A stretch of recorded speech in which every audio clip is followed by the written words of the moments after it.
If you had told the crew of the Velnari diplomatic cruiser Sovereign Dawn that their broken ship would be saved by the one species of galaxy considered too young, too primitive, and too violent to matter, they would have laughed you out of the airlock.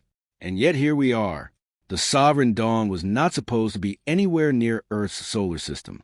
It was a flagship of the Velnari Compact, a civilization so advanced that its engineers had not personally welded a hull plate in 300 years.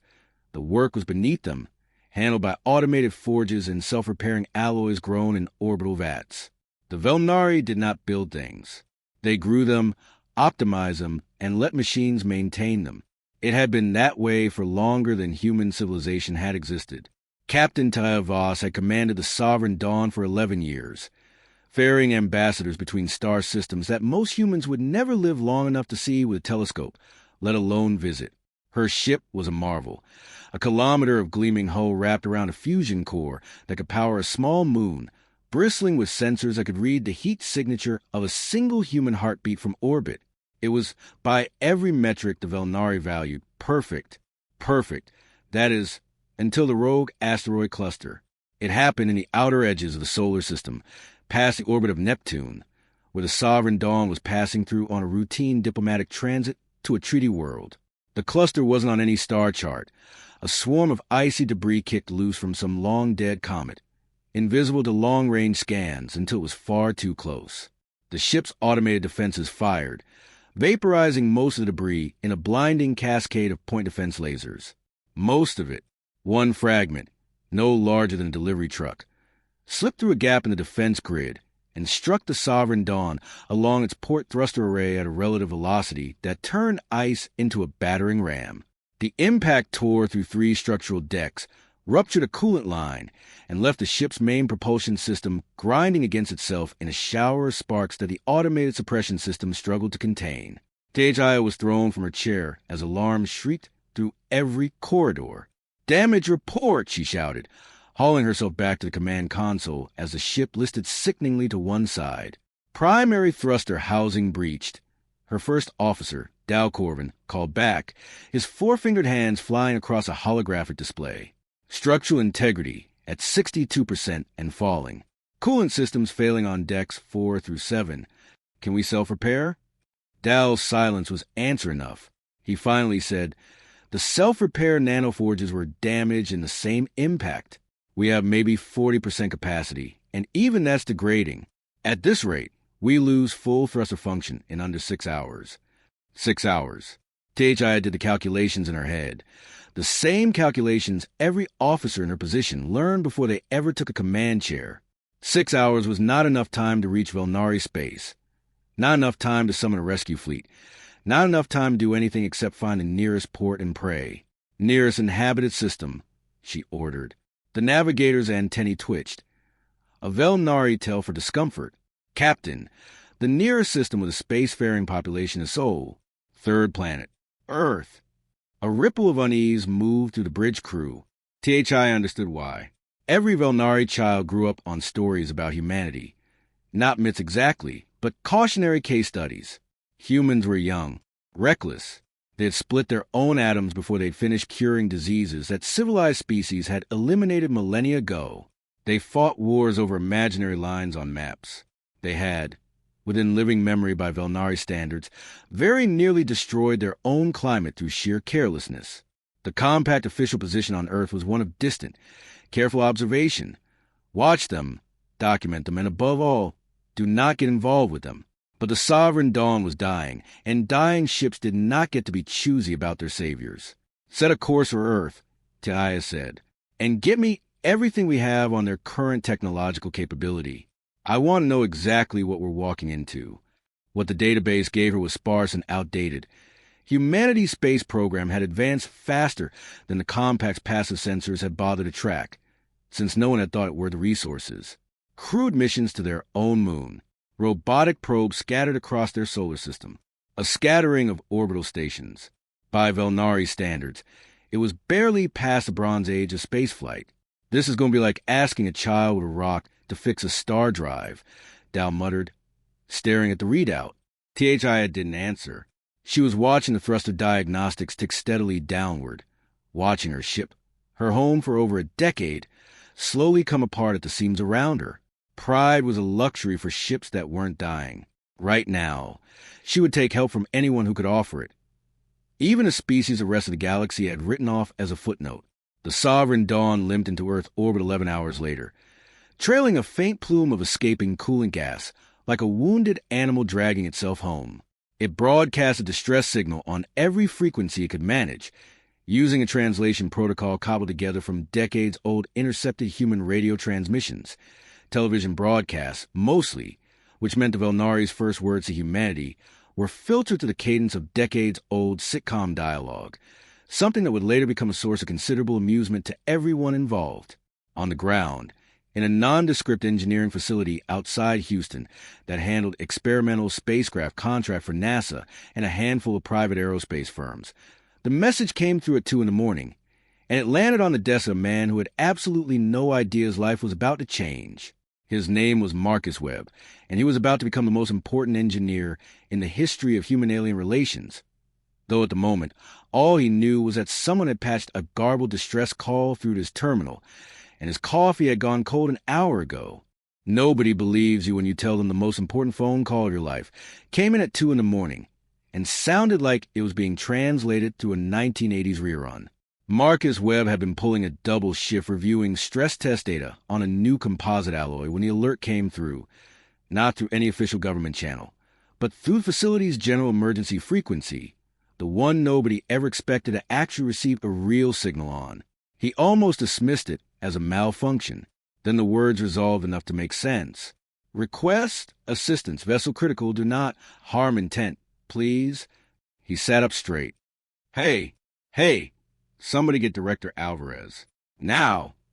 Within 90 minutes, what had been a quiet government engineering facility transformed into the most chaotic command center in human history.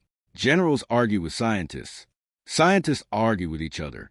Someone from the State Department kept asking if this was a joke in a tone that suggested he badly wanted it to be. And above all of them, visible now to anyone with a backyard telescope and impossible to deny, hung a ship the size of a small city, venting gas into the upper atmosphere and slowly losing altitude. The decision to respond fell, as these things often do, to whoever happened to be standing closest to the controls when someone finally needed to make it. That someone was Marcus.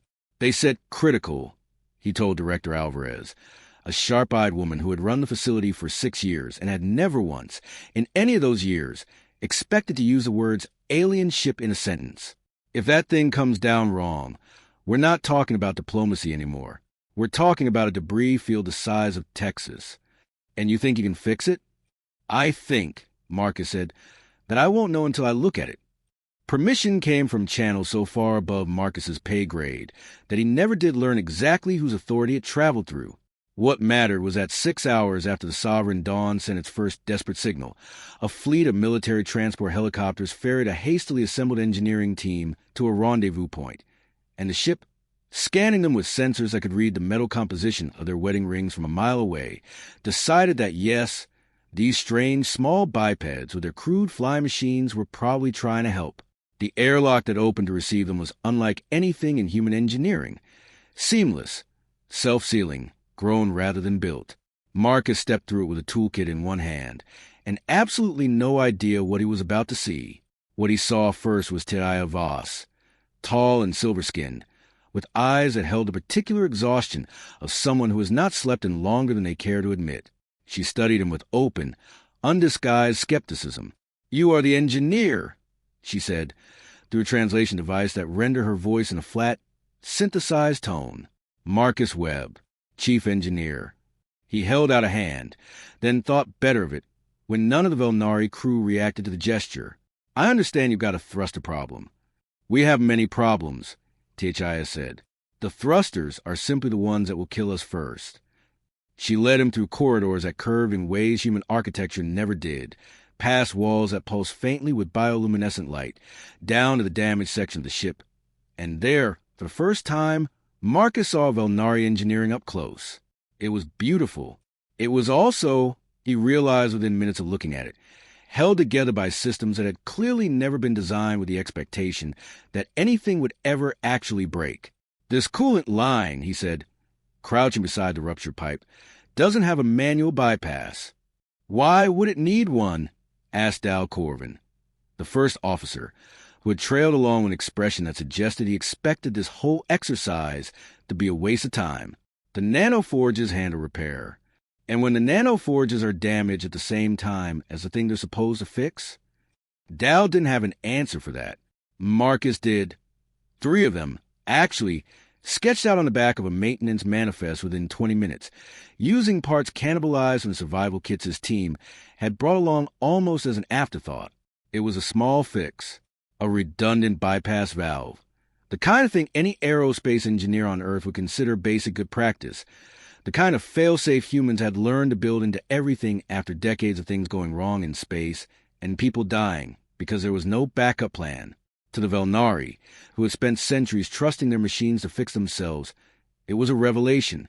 "You built this," THIS said, watching the valve hold pressure under a stress test, "in 20 minutes, with parts meant for something else." "We're good at making do," Marcus said. "It's kind of our whole thing." He didn't know it yet, but that one sentence, "we're good at making do," was about to become the single most quoted phrase in the history of Velnari engineering academies. Because what Marcus and his small, exhausted, deeply human team were about to do over the following days wasn't just patch a hole and send the ship on its way. They were about to show an entire civilization something it had forgotten how to do for itself. Improve.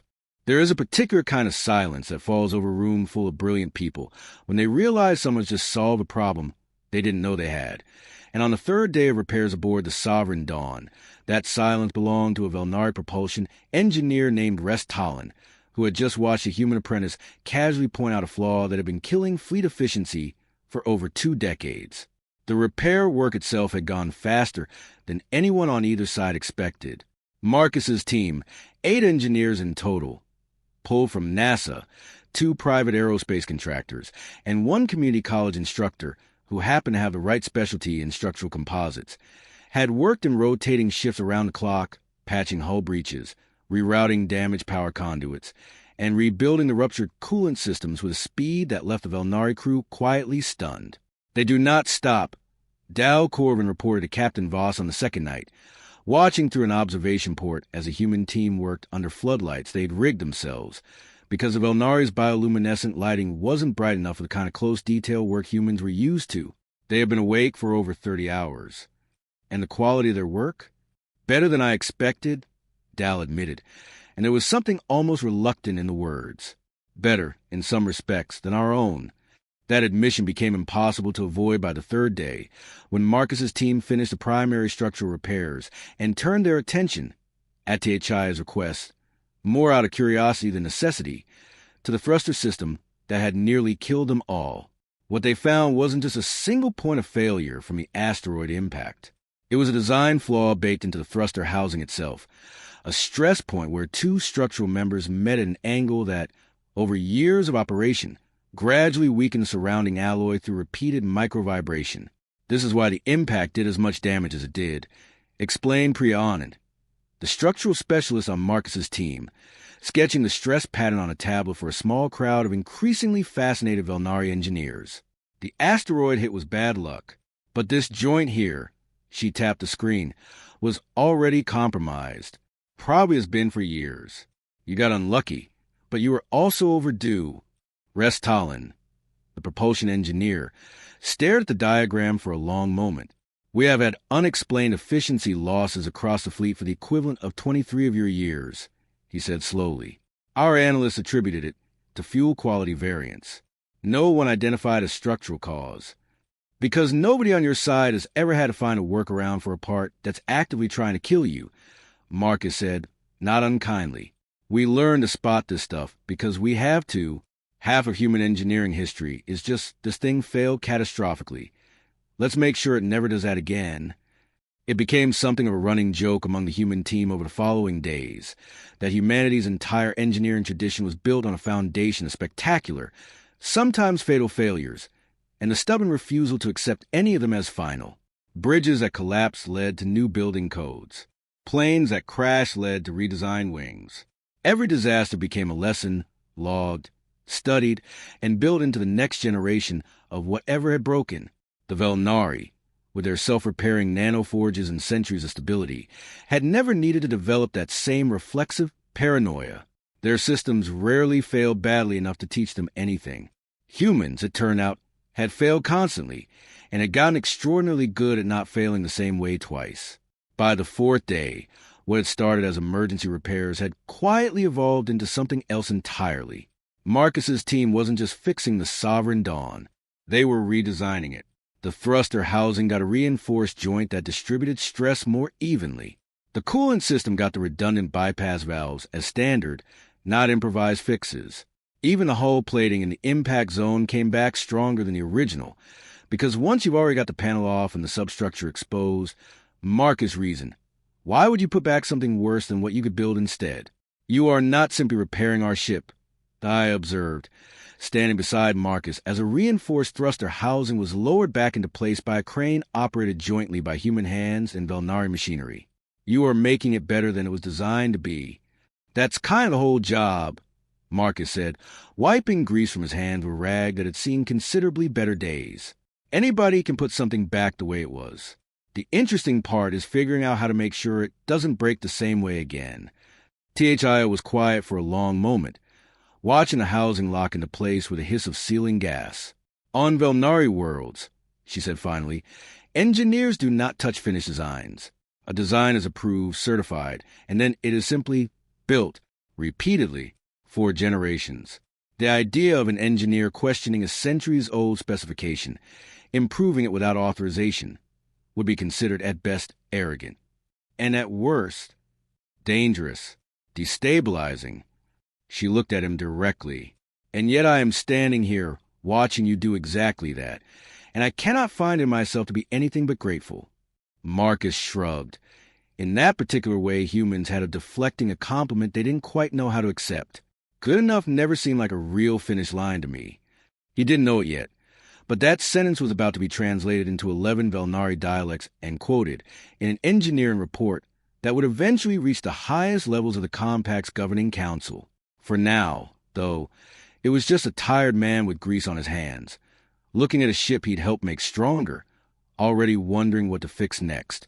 It is a strange fact of history, rarely appreciated until you're standing in the middle of it, that some of the most significant diplomatic moments in any civilization's history happen not in grand halls or formal negotiations, but in the kind of quiet, unremarkable rooms where tired people just need a place to sit down.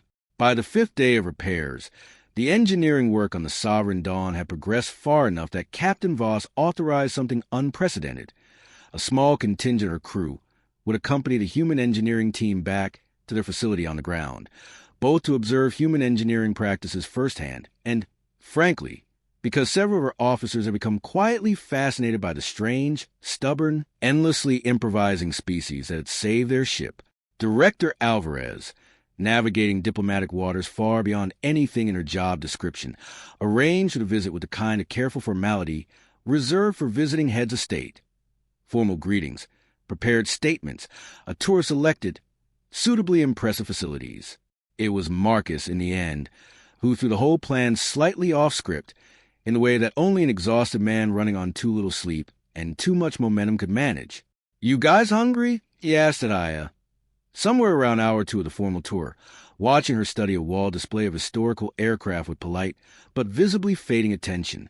"Because I am starving, and there's a diner about 10 minutes from here that does the best breakfast in the county. Sorry, Director, I know this isn't on the schedule." Director Alvarez gave him a look that promised a conversation later. But Tia, surprising everyone, including herself, said, "I would be very interested in human breakfast." What followed would become, in later retellings on both sides of the encounter, one of the more cherished stories of the entire diplomatic episode. A handful of silver-skinned ambassadors from one of the most advanced civilizations in the galaxy squeezed into the vinyl booths of a roadside diner in rural Texas, working through a translation device to order from a laminated menu, while a waitress named Donna, who had absolutely no idea who or what she was serving, treated them with exactly the same brisk, friendly efficiency she gave every other customer that morning. "You'll want the biscuits," Donna told Dal Corvin, who had been staring at the menu with an expression of profound confusion. "Trust me, Han. Dal did not entirely understand what a biscuit was, in either the culinary or the cultural sense, but he trusted the recommendation, and the resulting reaction, a slow, dawning look of something close to wonder as he took his first bite, became one of the more widely circulated images in Velnari media for months afterward. But it was the coffee that did it. Thia, watching Marcus drink his with the kind of devoted, ritual focus of a man who had survived the past 5 days on caffeine and sheer stubbornness, asked to try some. It's an acquired taste, Marcus warned, sliding his cup across the table. Some people hate it. Thia took a sip. Her antennae, the Velnari's most expressive feature, went rigid in a way the translation device couldn't quite render, but that Marcus had learned, over 5 days, to read as something like delighted shock. This is... She seemed to search for the right translated word. Alive. It tastes alive. That's one way to put it. We have nothing like this, she said, taking another sip, more slowly this time, savoring it. Our nutrient synthesis produces what is technically optimal for sustained energy and cognitive function. It has never once produced anything that tastes like this. It became, in the days that followed, a small but telling symbol of everything the Velnari were discovering about humanity. A civilization capable of growing self-repairing spacecraft hulls had, in its relentless pursuit of efficiency and optimization, somehow never thought to ask whether food could simply be delicious for its own sake, whether something could exist not because it was the most efficient solution, but because someone at some point had decided to make it better than it strictly needed to be, just because they could. This is the same thing you did with our thruster housing, Aya said slowly, turning the coffee cup in her hands. You did not just fix what was broken. You looked at it and thought, this could be more than this. I mean, yeah, Marcus said, slightly bewildered by how philosophical breakfast had suddenly become. Why wouldn't you? Because most civilizations, once they reach a certain level of comfort, stop asking that question, Aya said. We solved scarcity centuries ago. We solved disease. We solved most of the problems that drove our ancestors to innovate. And in solving them, I think we may have also solved away the restlessness that made us want to improve things in the first place. She looked around the diner, at Donna refilling cups without being asked, at a cook flipping pancakes with practiced, unconscious flourish, at a teenage busboy clearing tables while humming along to a song on a radio that nobody else in the room seemed to mind. You have not solved scarcity, she said. You have not solved disease, not fully, not your conflicts, not your many problems. And yet everywhere I look, your people are still trying to make small things better. The coffee, the biscuits, the thruster housing. It is the same impulse, expressed in every direction at once. Marcus thought about that for a moment, turning his own cup in his hands. Maybe that's the thing nobody tells you about being stuck with problems, he said finally. You either give up or you get really, really good at not accepting things the way they are. We didn't really have a choice. I guess we just never stopped. Thia didn't say anything else for a while. She simply sat with her coffee, watching a species the rest of the galaxy had long since written off as too young to matter, quietly, unconsciously demonstrating something her own civilization had forgotten it once knew. Back aboard the Sovereign Dawn, what began as an afterthought, a curious double-check of the thruster fix, prompted by nothing more than Priya Anand's nagging engineering instinct that something about the efficiency numbers didn't quite add up, was about to become the most significant technical discovery of the entire encounter. Run that simulation again, Priya said, hunched over a console she'd rigged to interface, somewhat improbably, with the Velnari ship's own diagnostic systems through a translation protocol that Marcus's team had cobbled together over 2 sleepless nights. I think we're reading this wrong. Rest Talon, the propulsion engineer who had become something close to a permanent fixture at the human team side over the past week, leaned in to look. The efficiency gain from the structural repair is already higher than projected, he said. 12% improvement in thrust-to-fuel ratio. That alone would be considered a remarkable result. That's not what's bugging me. Priya pulled up a secondary readout. Look at the fuel flow pattern through the secondary injectors. There's a harmonic in there that doesn't match the load profile. It took the combined effort of 3 human engineers and 4 Velnari specialists, working across a language barrier and 2 fundamentally different engineering traditions. The better part 2 days to fully understand what Priya had stumbled onto. But once they understood it, the implications were staggering. The flaw wasn't just in the thruster housing that had failed during the collision. It was systemic, baked into the fuel injection architecture used across the entire Velnari fleet. A design choice made centuries ago, when the original engineers had optimized for theoretical peak efficiency under laboratory conditions that never quite matched the messy realities of actual deep space operation. Every Velnari vessel built on that architecture, which was to say nearly the entire diplomatic and exploration fleet, had been running at a quietly, invisibly suboptimal efficiency for its entire operational life, and no one had ever caught it, because no one had ever had a reason to look that closely. "This is not a minor adjustment," Ress said, staring at the final report with an expression that mixed professional astonishment and something closer to genuine disbelief. "If this scales the way the simulations suggest, we are looking at a fleet-wide efficiency improvement of nearly 18%. Do you understand what that means? Extended range, reduced fuel costs, longer operational lifespans for every vessel currently in service. It means," Captain Voss said, when the report reached her, "that this ship's collision, which I have spent the past week considering the single worst misfortune of my career, may end up being remembered as one of the most fortunate events in the recent history of the Compact." It was Marcus, characteristically, who downplayed the moment when Taya thanked him personally, calling the discovery kind of a nice problem to stumble into, all things considered. But Priya, with the protective instinct engineers tend to develop toward their own discoveries, made sure the credit landed where it belonged. "This wasn't luck," she told Tichaya firmly. "I found that harmonic because I spent 15 years learning to distrust numbers that look too clean. Every engineer I know has some version of that instinct, because we've all been burned by ignoring a small anomaly that turned out to be a big problem. It's not a coincidence that humans found this. It's a direct result of how we're trained to think. That distinction mattered more than anyone fully appreciated in the moment. The Velnari engineers weren't lacking in raw intelligence or technical sophistication. By almost any measure, their underlying science was more advanced than humanity's. What they lacked was a particular, hard-won paranoia that comes from a species that has spent its entire technological history watching things fail, sometimes catastrophically, and learning to look for the next failure before it happens. Humans didn't trust optimal. Humans had learned, the hard way, over and over again, that optimal on paper and optimal in practice were two very different things, and the gap between them was where disasters lived. Word of the discovery moved up the Velnari command structure faster than anyone aboard the Sovereign Dawn anticipated. Within 2 days, Captain Voss received a priority communication from the Compact's Regional Engineering Council, requesting full documentation of the repair process, the structural analysis, and, in a request that visibly startled her when she read it aloud to her crew, a formal recommendation on whether an ongoing engineering partnership with Earth should be pursued. "They want to know," she told Marcus later that evening, in the same quiet engineering bay where this entire strange, unlikely partnership had begun, whether this was an anomaly, a single team of unusually skilled humans, present at a fortunate moment, or whether it represents something about your species as a whole. "What did you tell them?"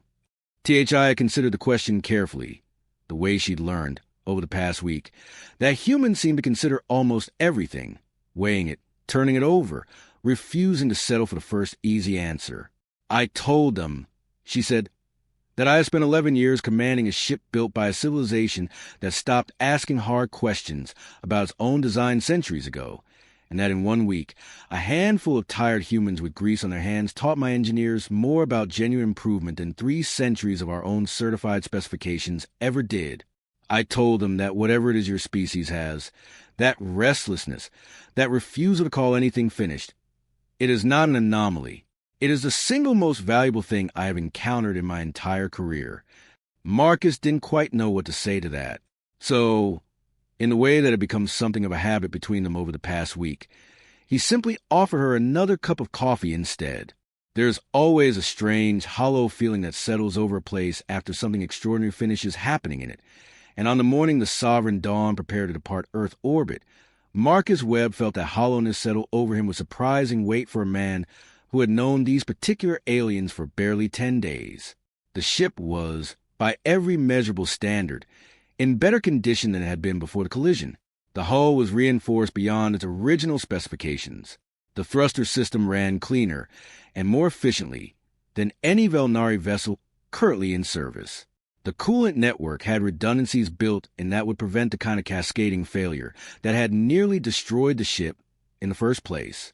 By any technical measure, the Sovereign Dawn was, quite simply, a better ship than the one that had limped into Earth's solar system trailing coolant gas and desperation. But the changes that mattered most weren't measured in hull integrity percentages or thrust-to-fuel ratios. I have spent considerable time, I told Marcus, standing with him near the same airlock he'd first stepped through 10 days earlier, trying to find the correct word for what your people have given us. Repair does not capture it. Improvement comes closer, but it is still incomplete. I think, in the end, there may not be a precise word for it in either of our languages. We just call it doing the job right, Marcus said, though even he could hear how inadequate that sounded for everything that had actually happened. It wasn't just a ship. Over the past 10 days, something had shifted in the small Velnari delegation that no formal report would ever fully capture. Rest Tallinn had spent his final 2 nights aboard the ship not sleeping, instead filling notebook after notebook, actual physical notebooks, a human habit he'd picked up and adopted with the enthusiasm of a convert, with sketches and questions about human engineering philosophy that he intended to bring back to every propulsion engineer in the compact. Dal Corvin, who had arrived deeply skeptical of the entire endeavor, had developed what could only be described as a genuine fondness for Donna's biscuits, to the point that the diner had become an unofficial, unauthorized stop on every subsequent visit the delegation made to the surface.